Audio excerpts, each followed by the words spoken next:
తెలంగాణలో బీసీ రిజర్వేషన్లు ఆమోదిస్తే గుజరాత్కు వచ్చిన నష్టమేంటని ప్రధాని మోదీని సీఎం రేవంత్ రెడ్డి ప్రశ్నించారు. బీజేపీ ఆలోచన విధానం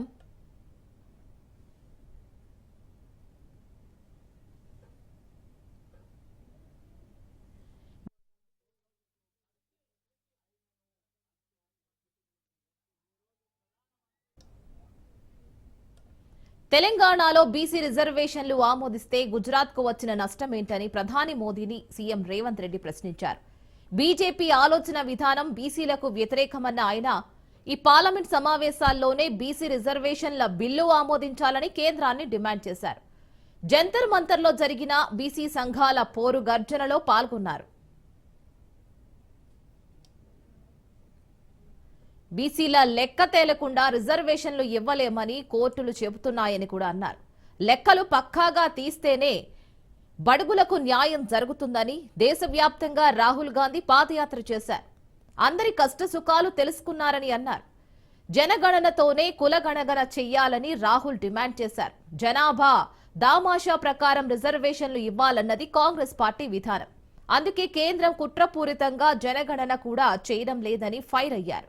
బీజేపీ అధికారంలో ఉన్న ఏ రాష్ట్రంలో కులగణన చేయడం లేదని, మండల కమిషన్లకు వ్యతిరేకంగా కమండల్ తెచ్చిన చరిత్ర బీజేపీదని అన్నారు. భారతీయ జనతా పార్టీ ఈ విధానానికి బీసీలను బలపరచాలన్న ఆలోచనకు వ్యతిరేకము. అందుకే ఈరోజు ఎన్ని రకాల ప్రయత్నాలు చేసినా ఈరోజు బీసీల లెక్కలు చేయాల్సి వస్తుందని 2021 జనాభా లెక్కల్ని వాయిదా వేసి ఇవాళ 2025 సంవత్సరం వచ్చినా జనాభా లెక్కలు చేయడం లేదు. ఎందుకంటే రాహుల్ గాంధీ గారు డిమాండ్ చేసిండ్రు, ఈసారి జనాభా లెక్కలల్లా కులగణన జరగాలి, జనగణనతో పాటు కులగణన జరగాలి, ఆ నివేదిక ప్రకారమే రిజర్వేషన్లు పెంచాలి అని.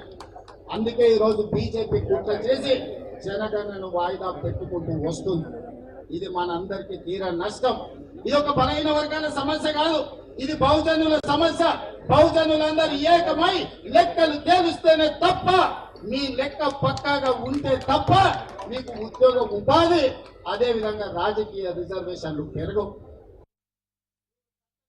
భారతీయ మనం అక్కడ గల్లీ నుంచి సంఘాలతో మాట్లాడినాం, సంస్థలతో మాట్లాడినాం, ప్రజా ప్రతినిధులతో మాట్లాడినాం, ప్రభుత్వం చర్చలు చేసింది, నివేదికలు తెప్పించింది, జనగణనలో కులగణన చేసింది. మొత్తం లెక్కలు తేల్చి తెలంగాణ రాష్ట్ర ప్రభుత్వం బలహీన వర్గాల లెక్క 56.36% అని లెక్క తెచ్చిన రాష్ట్రం ఈ దేశంలోనే మొట్టమొదటి రాష్ట్రం తెలంగాణ రాష్ట్రం అని చెప్పి నేను సందర్భంగా తెలియజేస్తున్న మిత్రులారా, ఇవాళ ఏ రాష్ట్రంలో గుజరాత్ తో సహా భారతీయ జనతా పార్టీ అధికారంలో ఉన్న ఏ రాష్ట్రంలో కూడా ఈ కులగణన చెయ్యలేదు. ఈ దేశంలో మొట్టమొదటిసారి రాహుల్ గాంధీ గారికి ఇచ్చిన మాటను నిలబెట్టుకొని తెలంగాణ రాష్ట్ర ప్రభుత్వం దిక్సూచిగా ఈ దేశ రాజకీయాలకే ఒక వెలుగుగా ఇవాళ తెలంగాణ రాష్ట్ర ప్రభుత్వం ముందుకు వచ్చింది. ఉద్యోగ విద్యా అవకాశాలలో కూడా 42% రిజర్వేషన్లు ఇవ్వాలి, అప్పుడే నిజమైన న్యాయం మీకు జరుగుతుంది. దీని గురించే మన డిస్కషన్ ఈ రోజు. ఈ డిస్కషన్ లో పాల్పంచుకుంటున్నారు ప్రొఫెసర్ గాలి వినోద్ కుమార్ గారు, అనలిస్ట్.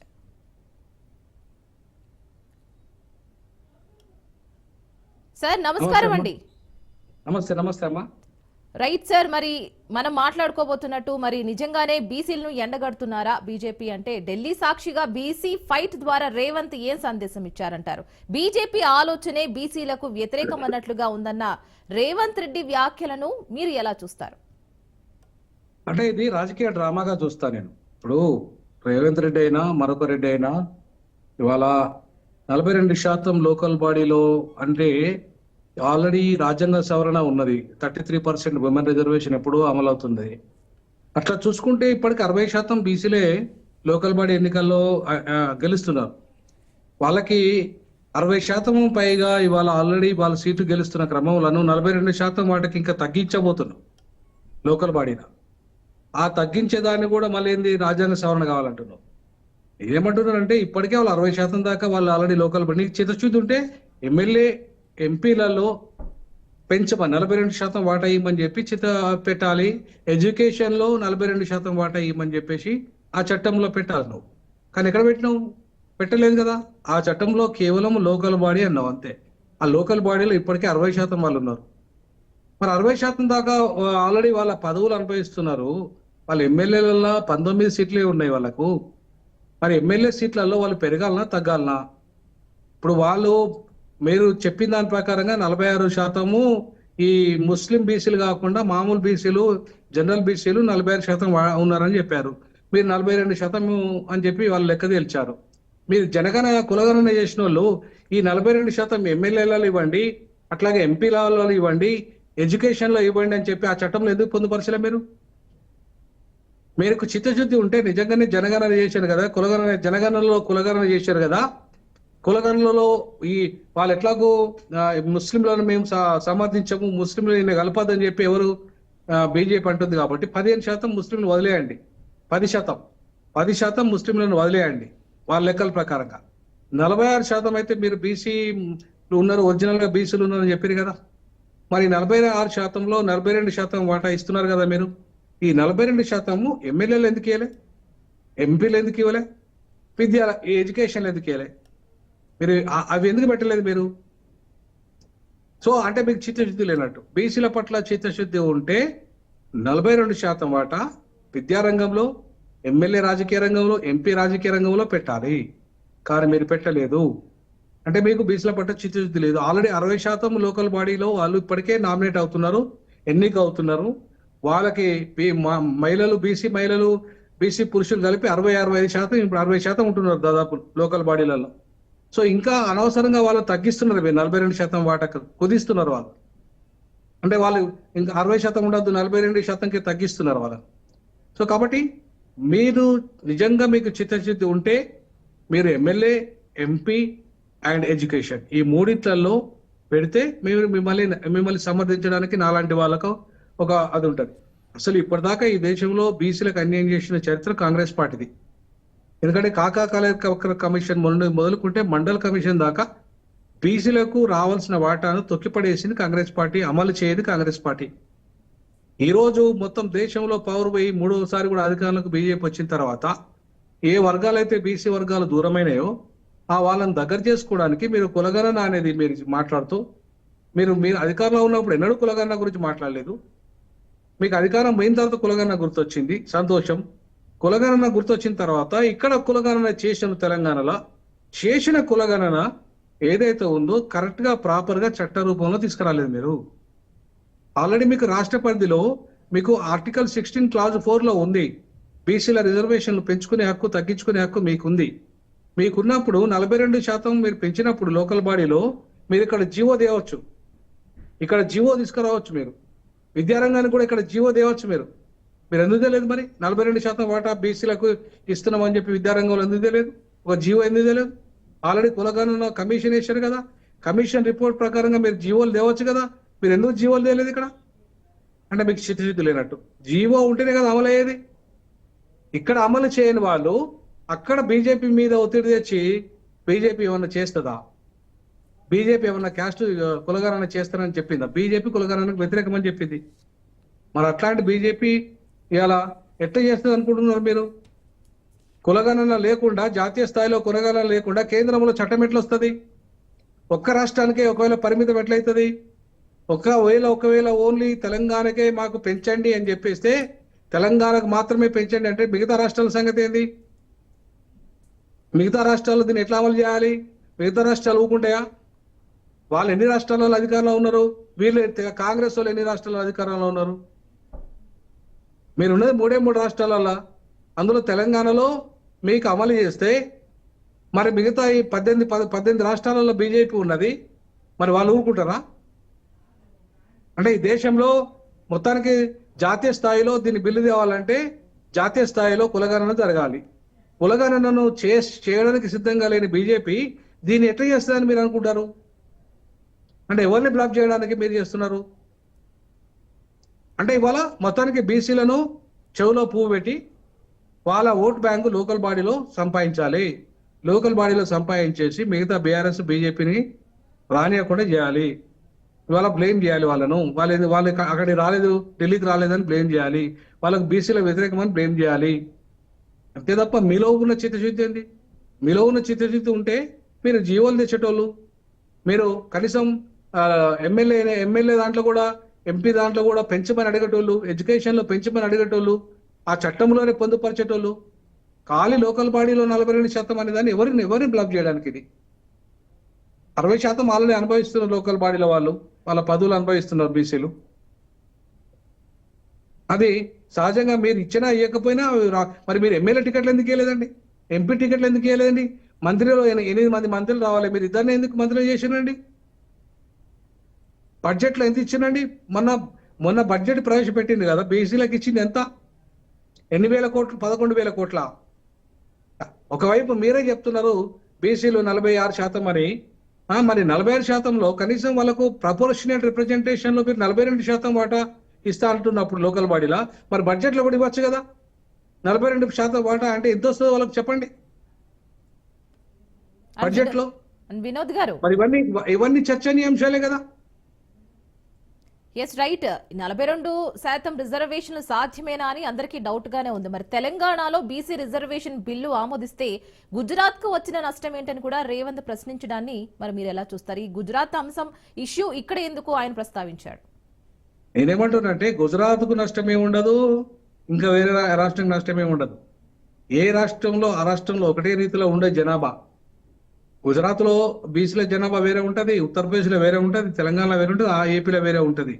మొత్తం అన్ని రాష్ట్రాలలో ఒకటే జనాభా ఉండదు. కాబట్టి క్యాస్ట్ సెన్సస్ కావాలని చెప్పేసి దేశవ్యాప్తంగా క్యాస్ట్ సెన్సస్ కావాలి.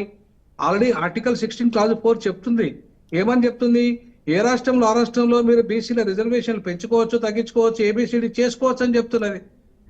ఆల్రెడీ ఇందిరాశాని కేసులో స్పష్టంగా చెప్పింది. ఎప్పుడు 92లోనే చెప్పింది ఇందిరాశానిలో వర్సెస్ యూనియన్ ఆఫ్ ఇండియా. అది సుప్రీంకోర్టులో 9 మంది జడ్జిలు చెప్పారు ఈ మాట. ఏబిసిడీలు చేసుకోవచ్చు, అట్లాగే బీసీల రిజర్వేషన్లు పెంచుకోవచ్చు, తగ్గించుకోవచ్చు, రాష్ట్ర ప్రభుత్వాలకు అధికారం ఉందని చెప్పి 92లో చెప్పింది. మరి అప్పటి నుండి ఎవరు అధికారంలో ఉన్నారు? కాంగ్రెస్ ఉంది కదా కేంద్రంలో. మొన్న కదా వీళ్ళు వచ్చింది బీజేపీ వాళ్ళు. మరి చిత్తశుద్ధి కాంగ్రెస్ ఉన్నదా? ఉంటే ఎందుకు అమలు చేయలేదు? అప్పటికి కూడా 50% సీలింగ్ విషయంలో కూడా ఇప్పుడు మాట్లాడుతున్నారు రాహుల్ గాంధీ గారు. మరి అప్పుడు వాళ్ళ తాత బామే మొత్తం 50 ఏళ్ళు 55 ఏళ్ళు ఈ దేశాన్ని పరిపాలించినప్పుడు అప్పుడు సీలింగ్ ఎందుకు ఎత్తేయలేదు? ఇప్పుడు మీకు అధికారమే లేదు, మీరు సీలింగ్ ఎట్లా ఎత్తేస్తారు? అధికారంలో ఉన్న వాళ్ళు బీజేపీ బీసీ ప్రధానంగా చెప్పుకుంటున్న మోడీ ఇవాళ ఎందుకు సీలింగ్ ఎత్తట్లేదండి? బీసీల కోసం నేను ఎంత చేస్తానని చెప్తున్నాడు కదా ఆయన. రాజ్యాంగంలో, భారత రాజ్యాంగంలో ఎక్కడన్నా 50% సీలింగ్ పెట్టమని చెప్పి ఎక్కడన్నా ఉందా? ఎక్కడన్నా క్లాస్ ఉందా ఈ రాజ్యాంగంలో? మరి పెట్టమని చెప్పని రాజ్యాంగంలో లేనప్పుడు మీరు ఎవరు పెట్టడానికి? సుప్రీంకోర్టు ఎవరండి 50% సీలింగ్ పెట్టడానికి? సుప్రీంకోర్టుకి ఏం అధికారం ఉందండి? వాళ్ళ అధికారాలను మీరు తగ్గించవచ్చు కదా. ఒకవేళ వాళ్ళు జడ్జిమెంట్ ఇస్తే దాన్ని మీరు రాటిఫై చేయొచ్చు కదా. ఎందుకు చేయలేదు మీరు? కాంగ్రెస్ ఎందుకు చేయలేదు? బీజేపీ ఎందుకు చేయలేదు? అంటే వీళ్ళకు బీసీల పట్ల చిత్తశుద్ధి లేదన్నట్టు. సో బీసీ ప్రధానమంత్రి అయి ఉండి కూడా బీసీల పట్ల చిత్తశుద్ధి లేదు. కానీ ఆయన ఈడబ్ల్యూఎస్లకు మాత్రం రిజర్వేషన్లు ఇస్తాడు ఏ కమిషన్ లేకుండా. 10% ఎట్లా ఇస్తాడండి ఆయన? ఏ లెక్కల ఆధారంగా ఇచ్చాడు? అంటే ఏ లెక్కల ఆధారంగా లేనప్పుడు నువ్వు ఈడబ్ల్యూఎస్ ఇచ్చినోడివి బీసీలకు ఎందుకు ఇస్తలేవు 50% రిజర్వేషన్స్? లేదంటే 42 ఎందుకు ఇస్తలేవు? అట్లీస్ట్ ఎవరొద్దన్నారు నిన్ను? 42% విద్యా ఉద్యోగ రంగంలో, రాజకీయ రంగంలో, ఎమ్మెల్యే ఎంపీలలో కూడా నువ్వు 42% ఎందుకు అమలు చేయట్లేదు? ఒక బీసీ ప్రధానమంత్రి అయి ఉండి నిన్ను ఎవరు అడ్డుకున్నారు? ఏది అడ్డం వచ్చింది? ఏ రాజ్యాంగం అడ్డం వచ్చింది? అంటే చిత్తశుద్ధి లేకపోవడం. అగ్రవర్ణాల ఏజెంట్ గా ఆయన మారాడు కాబట్టి, బీజేపీ బ్రాహ్మణవాద పార్టీ కాబట్టి, అది బీసీల పట్ల దానికి ప్రేమ లేదు కాబట్టి ఆ పార్టీ బ్రాహ్మణులకు అనుకూలంగా ఈడబ్ల్యూఎస్ తెచ్చింది, అగ్రవర్ణాలకు అనుకూలంగా ఈడబ్ల్యూఎస్ తెచ్చింది. అదే బహుజనులకు అనుకూలమైన నిర్ణయాలు తీసుకోలేదు, ముఖ్యంగా బీసీలకు అనుకూలమైన నిర్ణయం తీసుకోలేదు. సో కాబట్టి ఇవాళ బీజేపీ అయినా కాంగ్రెస్ అయినా బీసీలను మోసం చేస్తున్న పార్టీలుగానే గుర్తించాలి. అంతే తప్ప బీసీలకు కాంగ్రెస్ ఏదో చేసింది, ఏదో ఇప్పటికే ఉరగబెట్టింది అని చెప్పేస్తే అది చరిత్ర చేసిన నేరం అవుతుంది. ఎందుకంటే హిస్టారికల్ ఫ్యాక్ట్స్ తప్పు చేసిందంతా కాంగ్రెస్ పార్టీ. ఇప్పటిదాకా బీసీలకు అత్యంతంగా దుర్మార్గంగా చేసిందంతా కాంగ్రెస్ పార్టీ. తర్వాత దాని కొనసాగింపులో భాగంగా ఇవాళ ఒక బీసీ ప్రధానమంత్రి అని చెప్పుకుంటున్న నరేంద్ర మోడీ గారు కూడా ఇవాళ బీసీలకు అన్యాయమే చేశాడు, న్యాయం ఎక్కడ చేయలేదు.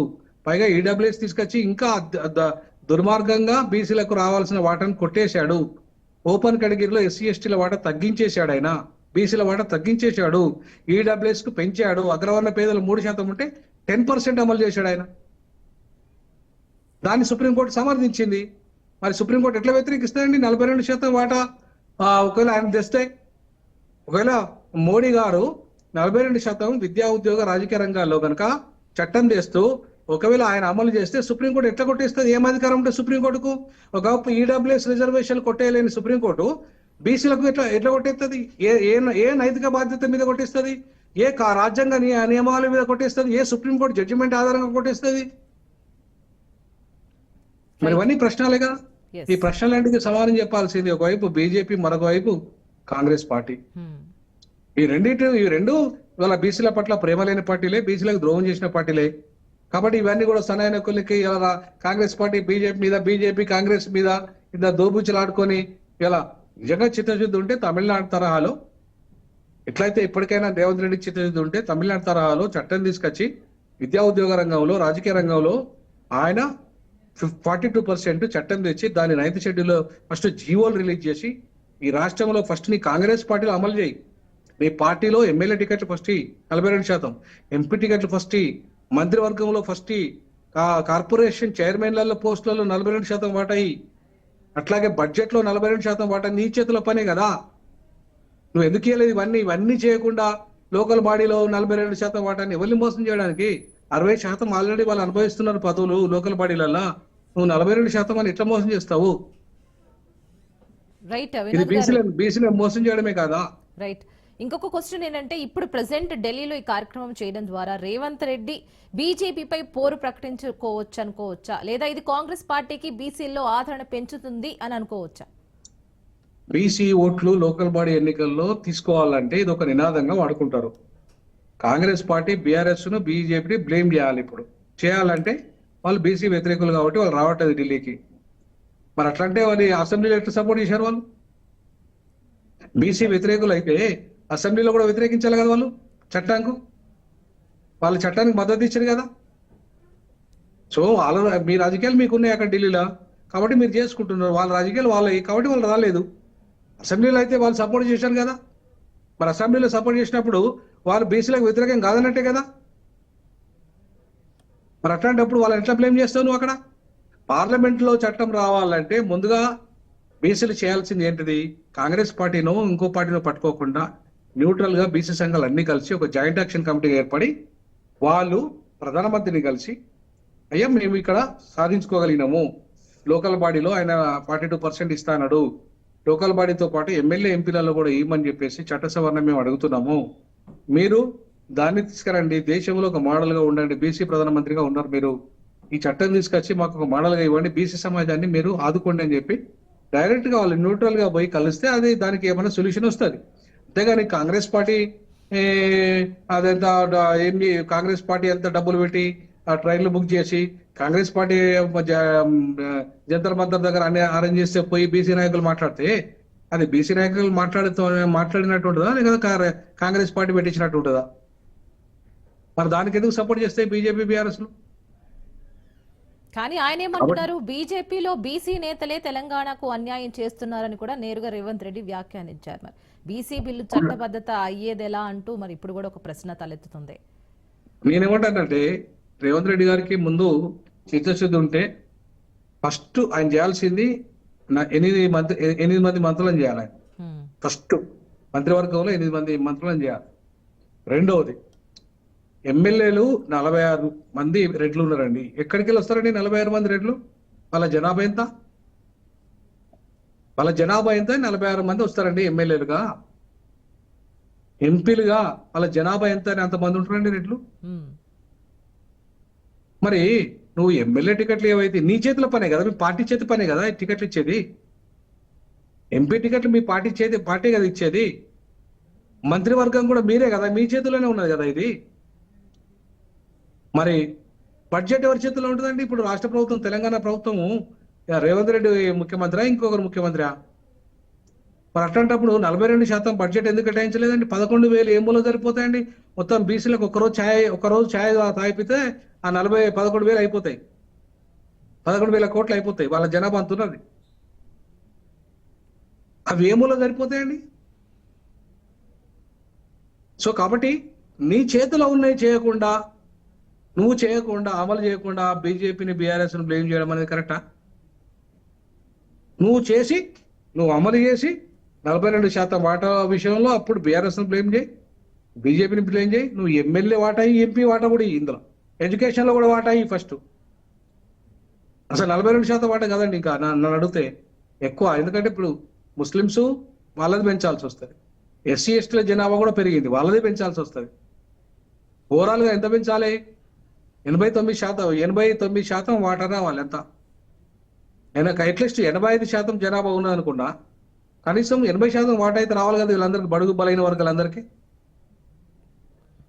మరి ఏదండి 42% వాటా కాడనే మీరు అయిపోయింది. అంటే మిగతా ఎస్సీల సంగతి పెరిగిన జనాభా, ఎస్సీల జనాభా పెరిగింది, ఎస్టీల జనాభా పెరిగింది, మైనార్టీల జనాభా పెరిగింది. మరి వాళ్ళ సంగతి ఏది? మరి వాళ్ళకి ఎప్పుడు చేస్తారు మీరు చట్టాలు?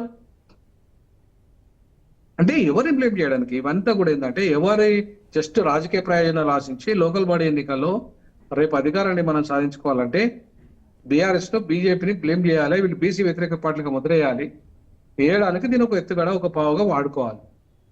దానికి ఏంటంటే మన సోకాళ్ళు బీసీ సంఘాలు ఏవైతున్నాయో కొన్ని ఆ సంఘాలన్నీ కూడా వంత పాడాలి. రైట్. సో బీసీలకు స్ట్రాంగ్ గా రేవంత్ రెడ్డి గారు ఒక కమెంట్ అయితే చేస్తున్నారు, దేశవ్యాప్తంగా జనగణనతో పాటు కులగణన చేయాలని, అది కూడా 33% మహిళా రిజర్వేషన్లలో బీసీ మహిళలకు సబ్ కోటా విధించాలని కూడా కాంగ్రెస్ పార్టీ చెబుతుందని కూడా స్ట్రాంగ్ గా అంటున్నారు. బీసీ మహిళలే కాదు, ఎస్సీ ఎస్టీలు ఏమైంది, మైనార్టీ మహిళలు ఏమైంది? ఒక్క బీసీ మహిళలు కాదు కదండి, ఎస్సీ ఎస్టీ మహిళలు, మైనార్టీ మహిళలు కూడా మహిళలే కదా. మరి వాళ్ళు కూడా వాటా రావాలి కదా. రైట్. ఒక్క బీసీలకు ఎట్లా అడుగుతారండి? సో కాబట్టి ఇవాళ 33% ఉమెన్ రిజర్వేషన్లో బీసీ ఎస్సీ ఎస్టీలకు సబ్ కోటా ఉండాలి. అంతేకాకుండా ఇప్పుడు వీళ్ళు చేసిన 42 లోకల్ బాడీ కాదు, అసలు మొత్తం ఆయన పెంచాల్సింది ఎమ్మెల్యే, ఎంపీలలో అండ్ లోకల్ బాడీలో, విద్యారంగంలో. అది కూడా ఏంది, ఓన్లీ బీసీలకే కాదు, ఎస్సీ ఎస్టీ బీసీ మైనార్టీ వీళ్ళందరికీ పెంచుతూ ఒక సమగ్రమైన చట్టాన్ని తీసుకొచ్చి ఆ చట్టాన్ని కేంద్రం ముందర పెట్టి, కేంద్రము మీరు అమలు చేయండి, మేము దేశంలో ఒక మోడల్ బిల్లు తీసుకురాగలిగినాం. ఈవెన్ ఈ బిల్లు అక్కడికంటే 69% తమిళనాడులో ఉంది, మేము 80% తెచ్చాము బిల్లు. అంటే మేము ఇంకా తమిళనాడు కంటే కూడా ప్రోగ్రెసివ్గా ఉన్నాం. అంటే ఇవాళ తెలంగాణను చూసే భారతదేశం అంతా నడవాలి. సో ఆ రకంగా మేము ఒక మోడల్ నిర్మించినాం. ఇక్కడ కుల గణన చేసినాం, 80% రిజర్వేషన్లు పెంచినాం, ఈడబ్ల్యూఎస్ రిజర్వేషన్లు తగ్గించినాం. వాళ్ళది జనాభా, వాళ్ళది ఎకనామికల్ అగ్రవర్ణాలు 10% లేరు కాబట్టి.